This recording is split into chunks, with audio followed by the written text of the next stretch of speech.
world-leading CEOs of private companies are not satisfied just to kind of grow top-line revenue. They are instead very focused on growing the bottom line, growing the fundamental profitability of the enterprise. And their resolute focus on that is distinctive. That's McKinsey senior partner Sasha Guy. Private equity-backed companies consistently deliver faster, bigger gains than public or family-owned companies, often transforming their performance within just a few years. And a relentless focus on real profitability is one of the ways they do it. Sasha and fellow partner Marla Capozzi did some research involving 300 CEOs across private equity and private capital. By the way, they published their findings in the Harvard Business Review. They wanted to understand exactly what PE-backed companies are doing to create outsized performance. What they found boils down to 6 best practices that leaders in any sector can use. Let's dive in. This is the McKinsey podcast, where we help you make sense out of the world's toughest business challenges. I'm Roberta Fasaro, your host for today.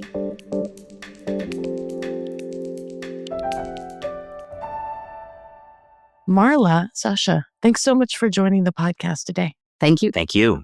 So first off, I want to say congratulations on publishing your article in HBR, the title, What Every Company Can Learn from Private Equity. Marla, what inspired you to write this article? We sought out to really understand what drives outperformance in private equity CEOs. We know from other McKinsey research that the best CEOs significantly outperform the rest in public organizations. And so we embarked on this effort with private equity. What surprised you the most as you were doing this research and in your conversations with executives? What we learned was a few things. One is that nearly all of them were very focused on building sustainable long-term companies, ones that would have a legacy, serve their communities, create value today and for the next buyer and ongoing. I think we had a bit of a mindset that said, well, they must be only focused on the holding period or a short-term mindset, and that was not the case. One CEO even told us, yes, I understand the role of cost cutting and through labor, as well as having to, deliver performance results, but I'm a part of my local community, and I will look for many other ways to cut costs before I do that within my community. So that was a real insight for us. And then we started seeing that repeatedly over many of the conversations that we had. When we started to summarize what was top of mind for them, they all selected 4 categories that emerged in this order: talent, strategy and operations, private equity governance, and culture. Interesting. So, Sasha, put this in some kind of context. What is happening in the market overall that makes this leadership topic so important? I think the first is just how big this community of CEOs actually is. It's been written about in various publications where they've used the phrase, the world is going private. In the US, at least, there is 17 private companies for every 10 public companies. That speaks to how large this community is and how important it is to actually study what makes great private companies and what do they need to do and how is that different than being a leader of a publicly listed company. The other important feature here is there's a tremendous amount of challenges facing this community of private company CEOs. Our latest research shows around 60% of private company CEOs are actually replaced by the sponsor within the first 2 years of their job. That speaks to how difficult this position is. And why is it difficult? It's difficult because they have to deliver outsized value creation in a very short period of time. They oftentimes are working with limited resources because they're running kind of medium-sized businesses. They have to deal with technological change, the rise of AI. They have to deal with trade and geopolitical issues. And that motivates the need to really explore What are the practices that makes private company CEOs be successful? And Roberta, I'll just add, when we looked at these constraints and what Sasha mentioned about the world going private, we really learned that these constraints drove a lot of creativity in terms of how these CEOs approached many of these challenges. And even though others may not have similar constraints, they are likely to have them at some point. And we really wanted to explore what others can learn and how they might apply these practices, even without the set of constraints, and get outperformance as a result. If folks are achieving these things at the extreme, then obviously there's a lot to mine here. So let's dive into the 6 practices that you've identified in the article. Marlo, what is full potential diligence and why might others want to adopt this practice? The full potential diligence is taking an outsider or an investor view at your business. It looks at both the what you're doing across various different levers that are important, such as strategic levers, commercial, operating, CapEx, and risk. And then it also at the same time looks at operational effectiveness and governance. So if I were an investor, not the CEO, how would I look and evaluate this business? How might I invest in it? Is it attractive? Why and why not? What we're starting to see is many of the PE sponsors are rediligencing their business post-investment thesis more frequently, and then coming back to the CEO and top team and saying, we are seeing this, we are seeing that in your business, you should address this. What we're finding is the absolute best portfolio company CEOs are owning this process and doing it regularly on themselves, and then going to the board and saying, here's what we have learned about both the what and the how of our business. Our strategy is on track, off track, but also this is what we own and we want to learn as a result of the outsider in view. Sasha, another hallmark of the research is a focus on eliminating unprofitable revenue. Can you say more about this? Why is this so important?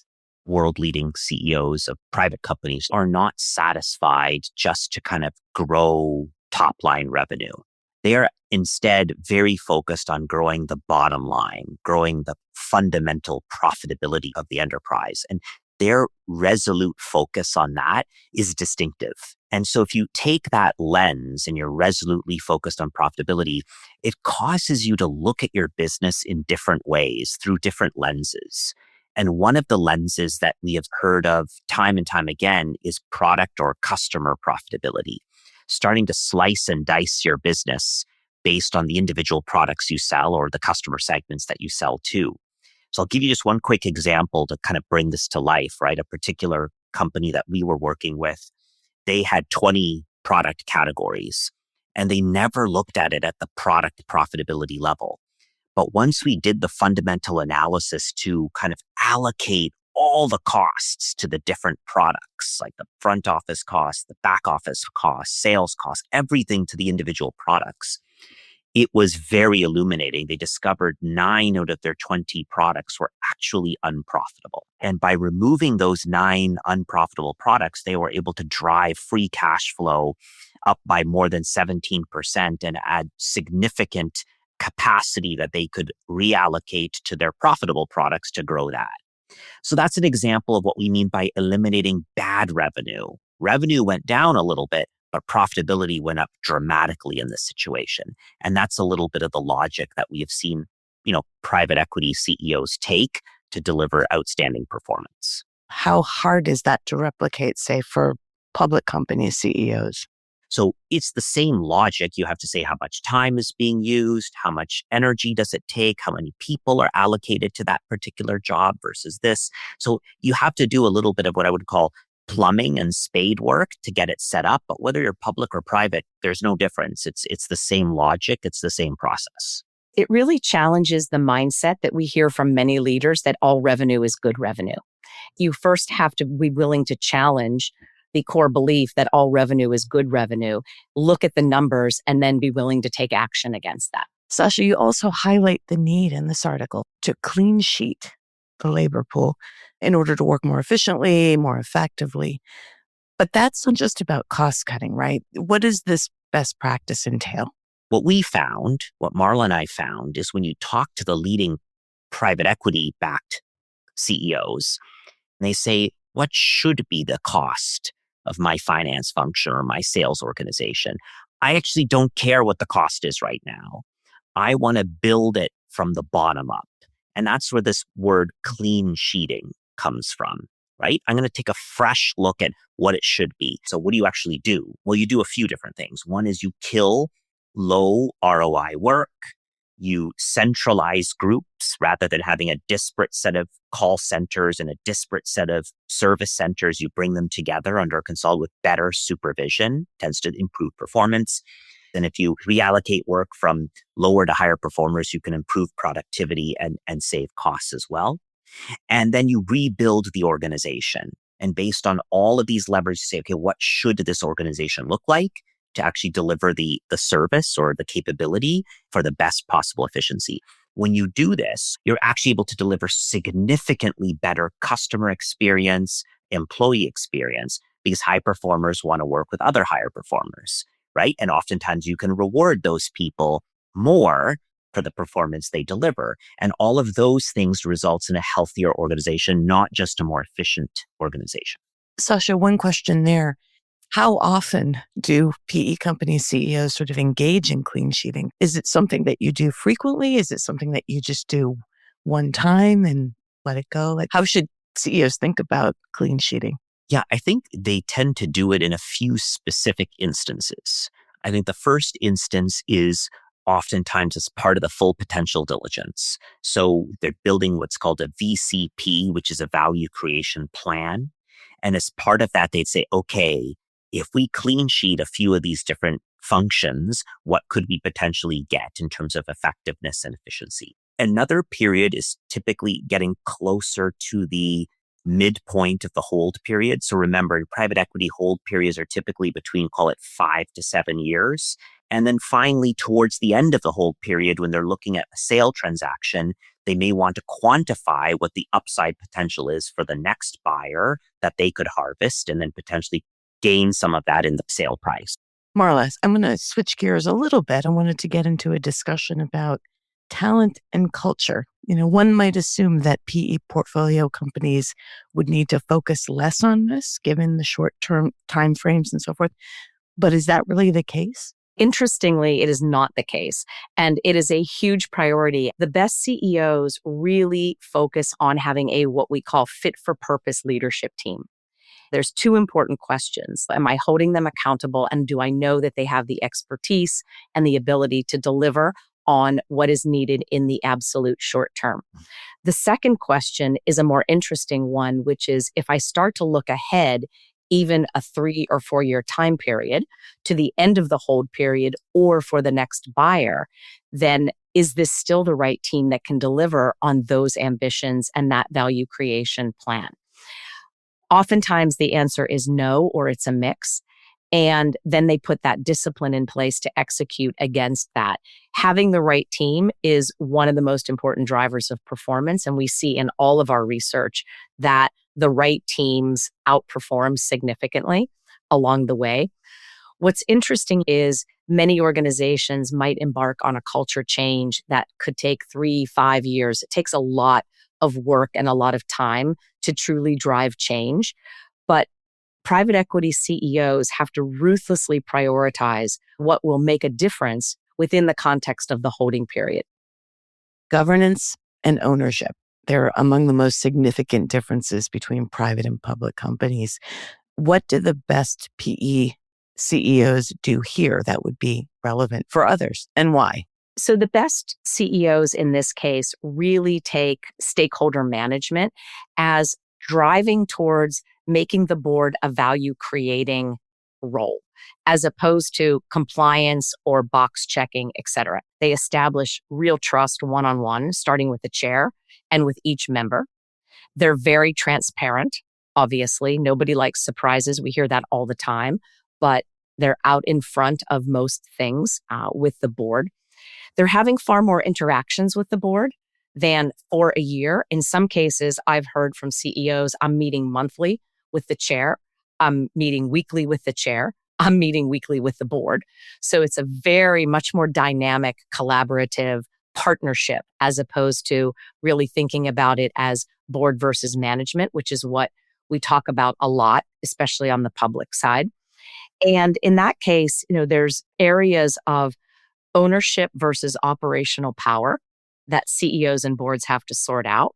There's decision rights. So, for example, when is the board offering direction versus advice?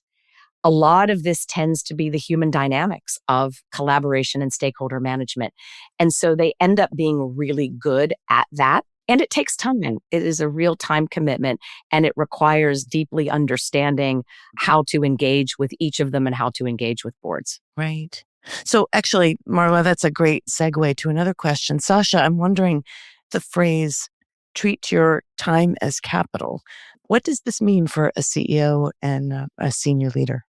One of the things we've discovered when we talk to the leading CEOs is they are highly, highly intentional and structured about what they do and where they get involved and where they don't get involved. And so we ran a little experiment with a sponsor, a private equity sponsor that had more than 100 companies. And we surveyed the CEOs of more than 100 companies. And we asked them, how should you be spending your time in an ideal world? And these CEOs said that in an ideal world, I should be spending probably 10% of my time on my own, thinking about the business, and about 15% of my time in internal meetings. And then we said, okay, now let's talk about how you think you actually are doing. How it's your day-to-day like? And they said, well, to be honest, I think I'm spending double in internal meetings. I'm probably spending 30% of my time in internal meetings. And I'm probably only spending 5% of my time thinking on my own.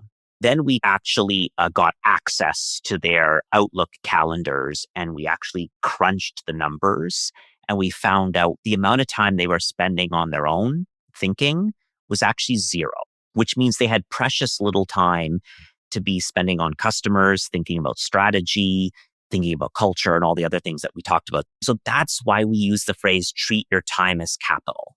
Capital is scarce. Capital is precious. For both of you, we can take turns here. Marla, sort of at the end of the day, what did the research reveal as, kind of the core attributes of the best PE CEOs? I'm going to answer this question a little bit differently, more about leadership and less about the practices.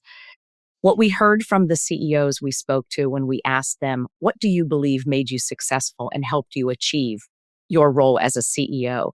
We heard some pretty surprising things, I think, for us. One of the favorite quotes that I have is a CEO told us, it's the most intense learning experience you will ever have. So you need to prepare to learn more so than anything else for yourself. And it's not about getting there. Once you're there, it's just the start of this experience. And they told us things like continuous learning, humility, stakeholder management, the ability to really reflect and be self-aware of what they're doing. Sasha, any reflections on sort of these core capabilities of the best PE CEOs? I mean, maybe I would just kind of close with the last one, which in some ways is the most fundamental, at least for me, which is ambition. I don't think we can discount the importance of, waking up every day and striving to reach full potential. Not just full potential of the business, but also full potential of yourself as a leader, right? How good could I be? How effective could I be? How inspiring could I be to the people around me? Just that mindset of kind of wanting to stretch yourself in order to empower and create something special in your business and in your team is worth a lot of currency. It's worth a lot of currency because that's what's going to allow you to learn from your mistakes, pick yourself up when you fall, find good people, because guess what? Ambitious people want to work with ambitious people, right? And building that positive, virtuous cycle that results in really high-performing teams. It sounds obvious, but it actually is quite deterministic in terms of the rest of the outcomes that you want to see when you build a high-performing business. Thanks so much, Sasha. Thanks so much, Marla. This has been a great conversation. Thanks for the conversation. Much appreciated.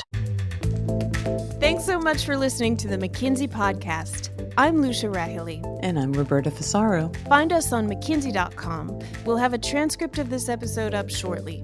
And download the McKinsey Insights app, where you can find this podcast and other helpful content updated daily. If you enjoyed the show, we'd love for you to leave a rating and a review. We'll see you in 2 weeks.